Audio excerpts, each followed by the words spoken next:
The MMA Guru and Mighty Mouse have finally teamed up and created a once a month podcast or show or whatever you want to call it. And it is called The Mighty Guru. It is awesome. Now, I'm so excited. I had to make a video about this show and talk about it because last year, if you remember, at the end of 2024, I made a video, and maybe you did see it, maybe you didn't, because we had way less viewers back then, still kind of growing, right? Our channel's small, but I want to make this top 10 list because I'm such a consumer of mixed martial arts content that I want to share my thoughts on what I thought was the best 10 shows out there and why they were the best. And this is a very pertinent presentation to why specifically Mighty Guru has hit the nail on the head. You know, at once upon a time, we had Jesse on Fire on our show last week. We've had him on a couple different times. I think Jesse makes amazing content. Once upon a time, Jesse and MMA Guru were thinking about teaming up and making a show together. And I wish they had, because that formula, that combination of MMA Guru alongside somebody else, it actually makes MMA Guru a better commentator, a better YouTuber, because a lot of the off-color remarks and things that he says, you get to see people's reactions in real time. Like somebody like Jesse on Fire or somebody like Mighty Mouse, seeing their reaction, it just makes it that much funnier. But the brilliance of Mighty Mouse and MMA Guru is they're both such technical minds of the sport. And even though MMA Guru has never fought himself, never fought professionally, never fought at the amateur level, nothing like that, but he is so dialed into the sport and watches things so carefully that they have really, really fruitful, interesting debates and discussions. I'm going to show a couple of two choice clips that I think really highlight this. But man, this show it just hits everything. It hits everything perfectly for an MMA fan like me. There's no fluff nonsense like you see sometimes on like Chael Sonnen's channel, where he's just talking without seeming to actually have a purpose or a point or having done his due diligence. You see that like good amount of humor. You see great back and forth. Nobody is too long-winded. I mean, it's just perfect. And I also think once a month is an excellent amount of shows to put out, because it's going to get people excited. And I think they're going to do it after every big event. Like I imagine they're going to do another one after International Fight Week on June 28th, something like that. That's my guess. So I think it's so cool. Now, as we get into the mix, this is going to be a multi-part video. The first thing is I want to go through my 2024 list of top 10 shows. And I'm going to talk about the strengths of each of these shows, because a lot of these shows are still some of my favorites right now. Maybe there might be some movement or modifications, but let's start off the top. Number 10, I put Weighing In. Still love the Weighing In show. And when I rank it as 10, man, I watch it a lot because they are super detailed. And again, their analysis is very technical. We have a referee and a professional fighter. I love the mix that it's not just two fighters or two referees. It's two guys with different perspectives, but are both masters of the sport, talking, discussing, disagreeing, arguing. And whatever fight you want broken down, you will find it on the Weighing In show. And I love that consistency that they have of breaking down everything. People know what they're going to get when they come here. Let's not talk about Josh Thompson's hate for Hamzat, but the rest of it is amazing. I talk about Jesse on Fire. We, of course, had him on our show. Now, obviously, his content has moved away from mixed martial arts, but every now and then he does chime in. And what I love about Jesse is he's got that fan perspective. Obviously, on this show, on this channel, we tried to cultivate a fan being paired with a fighter, right? Me and Justin. And that was the idea, because I do also, in addition to hearing fighters and other analysts talk about the sport, I love to hear Dyed in the Wolf fans like MMA Guru, like Jesse on Fire, discuss and talk about the sport. And that's what makes that really special. Obviously, we have the Weasel, which is known for the technical breakdowns. We have the Jackson Pod, which is more of a discussion and an interview show. Now, that's not going to be a part of what we have on the Mighty Cast, but in a way it is, because it's almost like I feel like I'm interviewing Justin sometimes on this channel when we do our podcast. And similarly, when you hear some of the things that MMA Guru, it's almost like they're interviewing each other. And sometimes you're getting MMA Guru's insights prompted by Mighty Mouse. And sometimes we get vice versa, the reciprocal of that. And that little bit of interview back and forth element makes the Mighty Guru show really powerful. Jackson Pod, I think, is good for that. But again, now, let's talk about some of the negatives of the Jackson Pod. I think Bear often has really long-winded questions. He doesn't really know how to he hasn't obviously dialed in the art of interviewing somebody. I'm not saying I'm the master or anybody. The masters are, of course, Ariel Helwani, folks like that who have been doing this for years and years and years. Sometimes they go off on tangents. Obviously, Rampage always wants to be a comedian, jokes around, but like sometimes his humor just does not hit the mark. And it's a little on the juvenile side. So we have those negative things that in the Jackson pod that I feel like we have none of that in the Mighty Guru pod. They're both such professionals, and they just know their lanes, and they know the right things to say and talk about without making the audience get cringed out, if that makes sense. MMA or MMRcade, oh my God. Robert Whitaker, when they talk about gaming, and I tune out for that. I'm not a big video game player.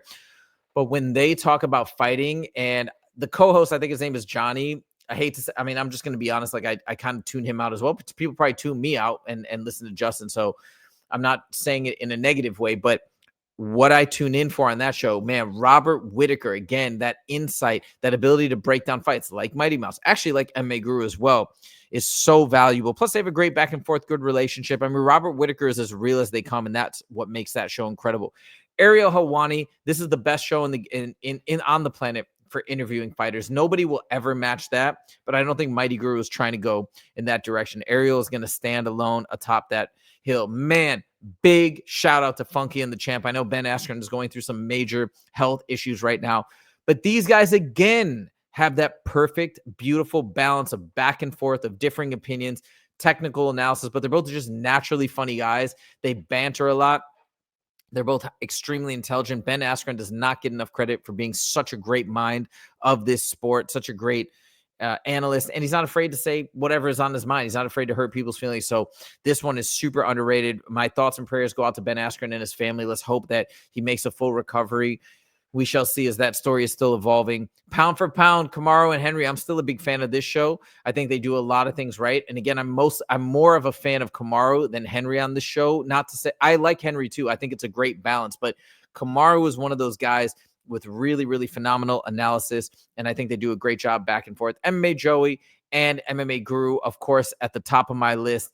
But it's not exactly in a particular order because every show provides something different. Maybe those are the two guys that I listen to the most. But MMA Joey and MMA Guru, they have a very deep knowledge of the sport. I like how they hit it from the fan perspective because they are huge fans of the sport. And they also actually have pretty good technical analysis, which is surprising because neither of them have ever fought.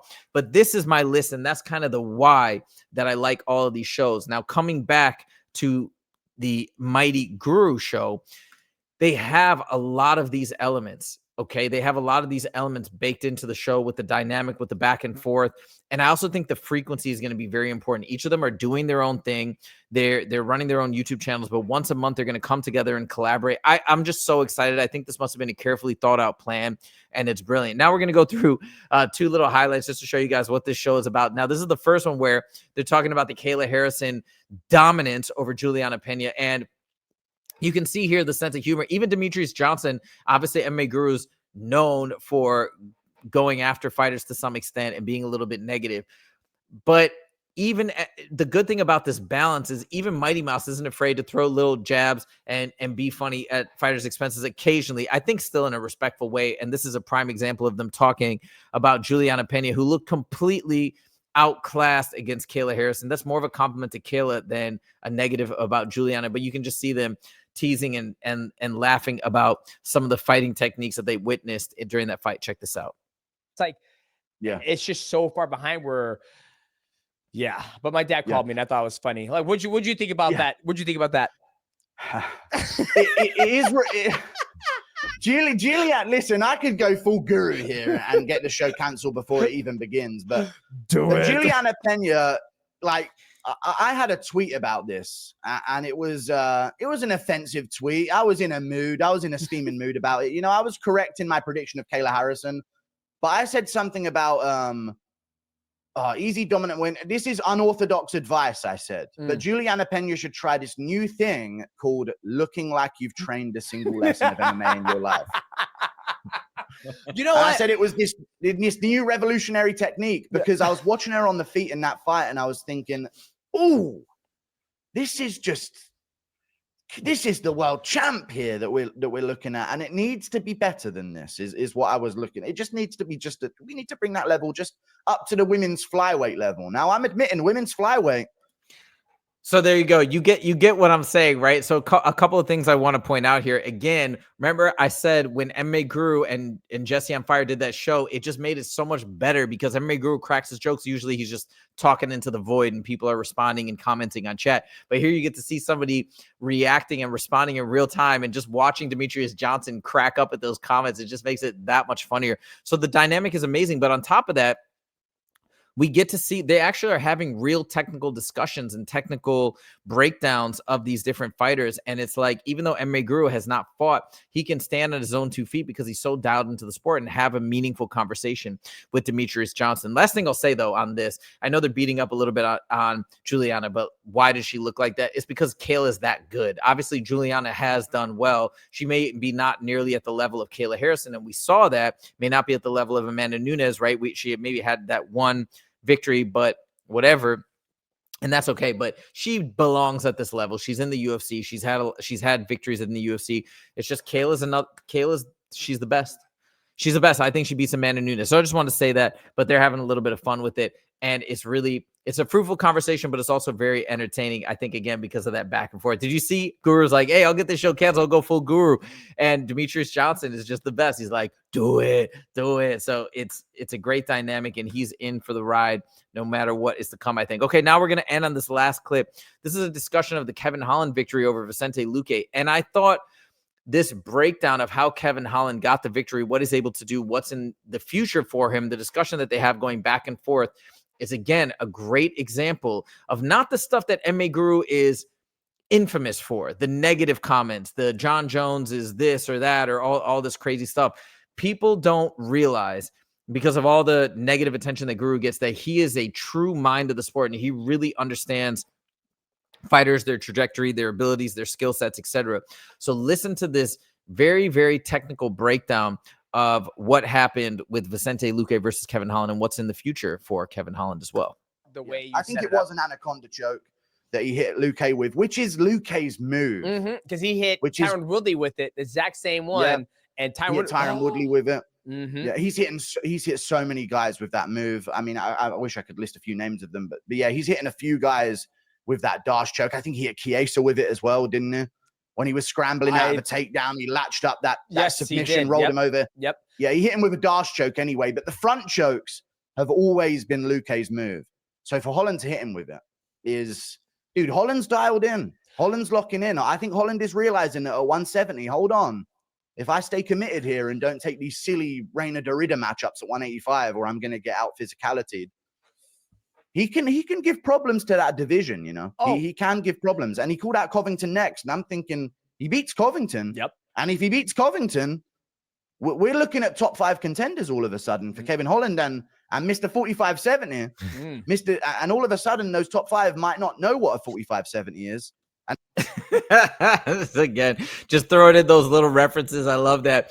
And I don't know if Demetrius Johnson is as familiar with the 4570 reference, just because I think he doesn't stay on top of all the drama and all the craziness that us MMA fans like to pay attention to. But anyways, just a great example of the back and forth, talking about in detail the anaconda choke. Both of these guys are so dialed into the sport. They can think of these references where Vicente Luque pulled off those chokes. Now what's going to be next in store for Kevin Holland? We're getting some of the best discussions with these two, in my opinion, of the sport, of fighters, of their futures, of their trajectories, of future matchups, with the perfect blend of humor tossed in there. So anyways, I am such a big fan. You guys may have seen this episode. I think it's gotten, let me see how many views already. Yeah, it's gotten like 343,000 views. It just got released yesterday, which is crazy. But there's a reason why. It's very, very high quality. Highly recommend this show. Just want to give my 2 cents as a massive consumer of MMA content and MMA podcasts. Let me know what you guys think in the comments. Do you guys agree? Do you also find this show to really be a picture perfect MMA show in terms of